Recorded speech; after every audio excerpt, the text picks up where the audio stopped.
साल 1980, तारीख 11 फरवरी, प्रयागराज, तब का इलाहाबाद।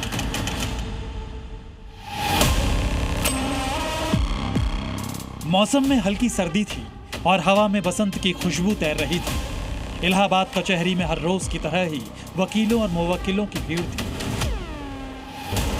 मेरे केस की तारीख कब आएगी? मेरी फाइल का क्या हुआ? वकील साहब मेरे मामले को निपटाइए। कचहरी की इस भीड़ में मौजूद था 35 साल का एक छात्र नेता प्रकाश नारायण पांडे, जो अपने खिलाफ दर्ज एक मुकदमे की जमानत के लिए कचहरी पहुंचा था। मगर भीड़ भाड़ वाली कचहरी में लोगों से घिरे प्रकाश नारायण पांडे को क्या पता था कि आज उसकी जिंदगी का ही केस क्लोज होने वाला है। नेताजी प्रणाम।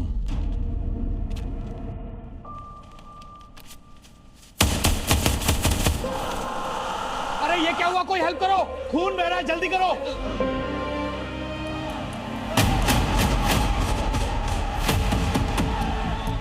महज कुछ सेकंड, कुछ गोलियां और एक निर्मम हत्या, जिसने पूर्वांचल के इतिहास में आने वाले कई दशकों तक एक ऐसा नाम दर्ज कर दिया जिसका जिक्र कभी राजनीति में हुआ, कभी अपराध की फाइलों में, कभी बाहुबलियों की कहानियों में और कभी अदालतों के गलियारों में। उस शख्स का नाम था विजय कुमार मिश्रा। ये सिर्फ एक हत्या की कहानी नहीं, ये उस एक चेहरे की कहानी है जिसने 46 सालों में अपनी ऐसी पहचान बनाई जो अपराध के रास्तों से होते हुए सियासत के गलियारों और अदालतों की चौखट तक पहुंची। नमस्कार, मैं हूं आपके साथ अनंत त्यागी और आप देखना शुरू कर चुके हैं स्पेशल शो गैंगस्टर, जिसमें आज हम जिस विजय मिश्रा की क्राइम कुंडली का पोस्टमार्टम करने वाले हैं उसके नाम के साथ बाहुबली, माफिया, गैंगस्टर, विधायक और क्रिमिनल का ठप्पा है, जिसके गैंग को पुलिस ने D12 का नाम दिया। 7 सितंबर 1957 प्रयागराज के खपतिहा गांव में जन्मे विजय मिश्रा का राजनीतिक और आपराधिक सफर किसी बॉलीवुड क्राइम ड्रामा फिल्म से कम नहीं। लेकिन 45 साल पहले 1980 में एक छात्र नेता की हत्या के अपराध ने आज इस नाम और चेहरे को ताउम्र के लिए सलाखों के पीछे पहुंचा। 46 साल, क्रिमिनल से कैदी तक का सफर। 1980 में कचहरी हत्याकांड के वक्त विजय मिश्रा की उम्र महज 23 साल थी। लेकिन इस हत्याकांड के बाद विजय मिश्रा ने तेजी से अपना आपराधिक साम्राज्य फैलाया। सत्ता की सरपरस्ती मिलने से पहले 20 सालों तक यूपी के भदोही और ज्ञानपुर में कानून का नहीं, विजय मिश्रा का फरमान चलता था। अब विजय मिश्रा को आप एक ऐसा नेता मान सकती हैं कि जो कि पैरेलल उनका चला है। हालांकि उनके विधायक बनने से पहले उन पे हत्या का आरोप लग चुका था और वो भी जघन्य हत्या का था। कोर्ट परिसर में इलाहाबाद में हत्या का मामला था, तो जाहिर सी बात है गंभीर मामला था। लेकिन वहाँ से विजय मिश्रा ने अपना साम्राज्य खड़ा किया दोनों तरह से।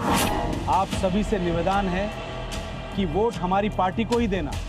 अपराध के साथ यारी करने वाले विजय मिश्रा को समझ आ चुका था कि अगर राज करना है तो पब्लिक और पॉलिटिक्स की दो धारी तलवार को अपना हथियार बनाना होगा, और इस कुख्यात बाहुबली ने यही किया। एक होकर हम सब की ताकत बढ़ाएंगे। 1990 से 2000 का दशक, ये वो दौर था जब पूर्वांचल की राजनीति में प्रभाव सिर्फ भाषण और पोस्टर से तय नहीं होता था, बल्कि इलाके में दबदबा, समर्थकों का नेटवर्क, विरोधियों का दबाव, ये सब सियासी रसूख के अहम हिस्से माने जाते थे। और पूर्वांचल के इसी माहौल को साध कर अपराधी विजय मिश्रा पहले बाहुबली बना और फिर राजनीति के जहाज पर सवार हुआ। साल 2002, बाहुबली से विधायक। धन्यवाद मेरे प्यारे समर्थकों। यही वो साल था जब अपराधी से बाहुबली बने विजय मिश्रा की कहानी में एक बड़ा मोड़ आया। मेरी बात सुनो। जो नाम अब तक डर, ताकत और दबदबे से जोड़ा जाता था, अब वही नाम विधानसभा की राजनीति का हिस्सा बनने निकल पड़ा। विकास के लिए काम करेंगे। हमारी पार्टी सामाजिक न्याय और समानता के लिए समर्पित है। अपराध के लंबे रास्ते पर चलते हुए विजय मिश्रा ने खाकी और खादी के गठजोड़ का पूरा इस्तेमाल किया। 2002 में समाजवादी पार्टी के टिकट पर विजय मिश्रा ने पहली जीत दर्ज की। 2007 में एसपी से ही दूसरी बार ज्ञानपुर का विधायक बना। 2012 में विजय मिश्रा ने तीसरी बार एसपी के टिकट से जीत हासिल की। 2017 में निषाद पार्टी के टिकट पर चौथी बार जीत कर रिकॉर्ड बनाया। 2017 के चुनाव में विजय मिश्रा को 66,000 से ज्यादा वोट मिले और विजय मिश्रा ने अपने विरोधी को करीब 20,000 वोटों से मात दी।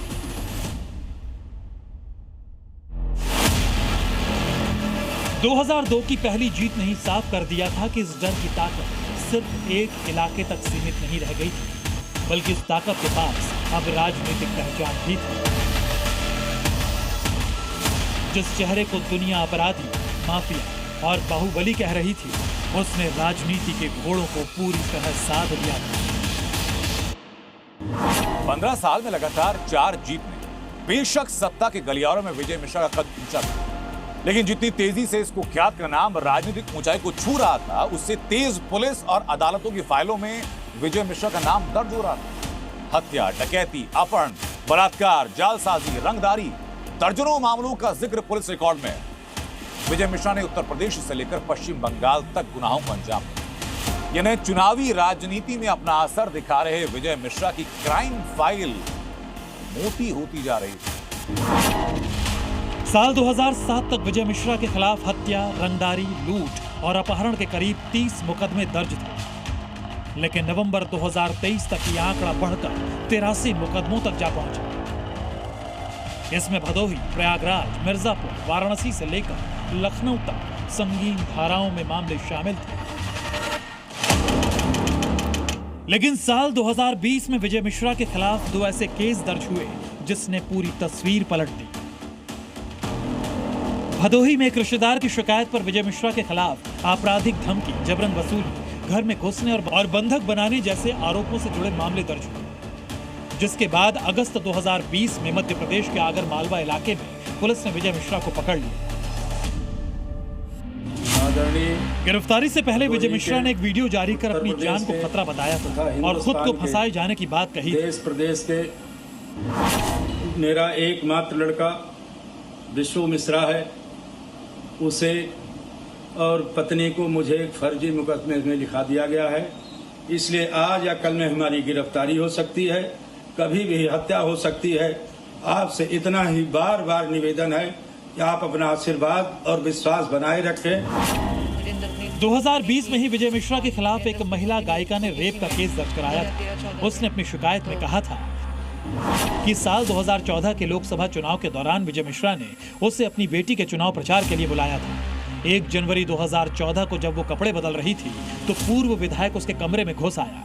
विजय मिश्रा ने हथियारों के बल पर उसके साथ रेप किया। इसके बाद अपने बेटे विष्णु और पोते ज्योति मिश्रा को उसे वाराणसी छोड़ने के लिए भेजा, मगर रास्ते में इन दोनों ने भी उसके साथ रेप किया। मैं बहुत दुखी हूँ, मैं क्या करूँ मुझे समझ में नहीं आ रहा है। लेकिन जब मैं देखी कि कई सारे मामले हैं और अभी वो अंदर हैं, तो मुझे लगा कि नहीं, मुझे इंसाफ के लिए कदम उठाना चाहिए। कानून के फेर में पड़ने के बावजूद विजय मिश्रा ने राजनीति से दूरी नहीं बनाई। विजय मिश्रा को मालूम था कि अपराध की दुनिया में साम्राज्य सिर्फ बंदूक और पैसों से नहीं, बल्कि गुनाहों को छिपाने और बचने के लिए राजनीतिक रसूख से भी बनता है। यही वजह कि जेल में रहने के बावजूद 2022 में विजय मिश्रा इस बार चुनाव में उतरे। प्रगतिशील मानव समाज पार्टी के टिकट पर ज्ञानपुर से चुनाव लड़ा, लेकिन 4 चुनावी जीत के बाद इस बार तस्वीर पलट चुकी। विजय मिश्रा को हार मिली और एक गैंगस्टर की राजनीतिक ताकत धीरे धीरे जेल की दीवारों और अदालत की तारीखों के बीच सिमटने लगी। विजय मिश्रा का D12 गैंग।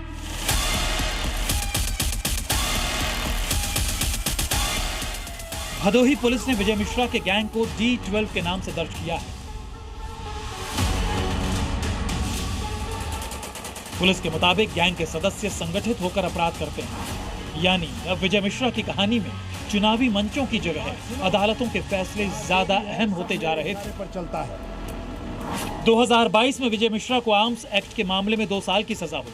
2023 में भदोही की एक अदालत ने गायिका से बलात्कार के मामले में विजय मिश्रा को 15 साल की सजा सुनाई और 1 लाख रुपए का जुर्माना लगाया। इसी साल आर्म्स एक्ट के एक और मामले में विजय मिश्रा को 5 साल कैद और 10,000 जुर्माने की सजा दी गई। बाहुबली हैं, गैंगस्टर्स हैं, उनका यही मकसद रहता है कि किसी प्रकार राजनीति में आ जाएं और राजनीति में पहुंच हो जाए।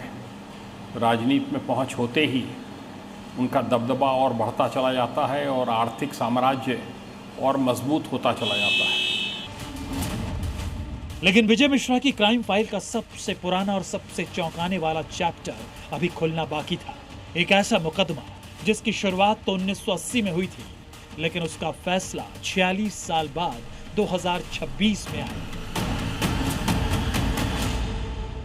13 मई 2026 को प्रयागराज की विशेष एमपी एमएलए अदालत ने विजय मिश्रा और 3 दूसरे आरोपियों को 1980 में छात्र नेता प्रकाश हत्याकांड में दोषी करार दिया। हत्या के मामले में यह अदालत आपको आजीवन कारावास की सजा सुनाती है।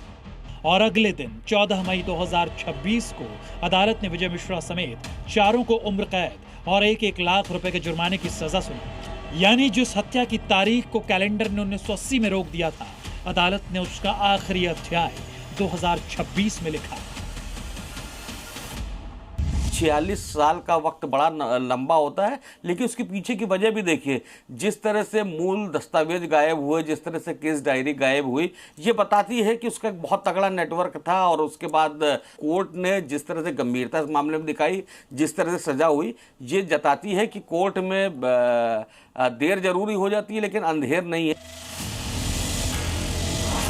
वक्त का पहिया ऐसा घूमा कि जिस गैंगस्टर विजय मिश्रा के नाम का कभी यूपी में सिक्का चलता था, हम मिलकर देश को आगे बढ़ाएंगे। हाँ, सबके लिए। वो पिछले 6 सालों से सलाखों के पीछे बंद है। जिस विजय मिश्रा के सियासी रसूख के आगे प्रशासन नतमस्तक हो जाया करता था, उस बाहुबली के ताउम्र जेल में रहने का आदेश आ चुका है। इतना ही नहीं, विजय मिश्रा की 2 अरब 41 करोड़ से ज्यादा की अवैध संपत्ति अब तक कुर्क हो चुकी है। फरवरी 2024 में भदोही में करीब 17 करोड़ 40 लाख रुपए की संपत्ति पर कानूनी कार्रवाई हुई। मार्च 2024 में दिल्ली और प्रयागराज में विजय मिश्रा से जुड़ी करीब 113 करोड़ रुपए की संपत्तियां गैंगस्टर एक्ट के तहत कुर्क की गई। 500 वर्ग गज में बनी आलीशान कोठी को बुलडोजर ध्वस्त कर चुका है। और अब विजय मिश्रा की उसी जमींदोज हो चुकी कोठी की जगह छात्रों के लिए डिजिटल लाइब्रेरी बनाने की तैयारी शुरू हो चुकी है। कहा जाता है कि कानून की चक्की धीरे धीरे पीसती है, बहुत बारीक पीसती है। 1980 से लेकर अब तक विजय मिश्रा ने अपराध की सीढ़ियां चढ़ते हुए सत्ता के गलियारों पर मजबूत धाक जमाई। 4 बार विधायक, भदोही पर राज किया, लेकिन बदलते वक्त ने साफ कर दिया कि जुर्म का किला कितना भी बड़ा क्यों ना कर लिया जाए, कानून के शिकंजे से बचना नामुमकिन है। 23 साल की उम्र में जिस जुर्म की नींव रखी गई, 69 साल की उम्र में मिली उम्र कैद की सजा ने बाहुबल के उस साम्राज्य को हमेशा के लिए मलबे में तब्दील कर दिया।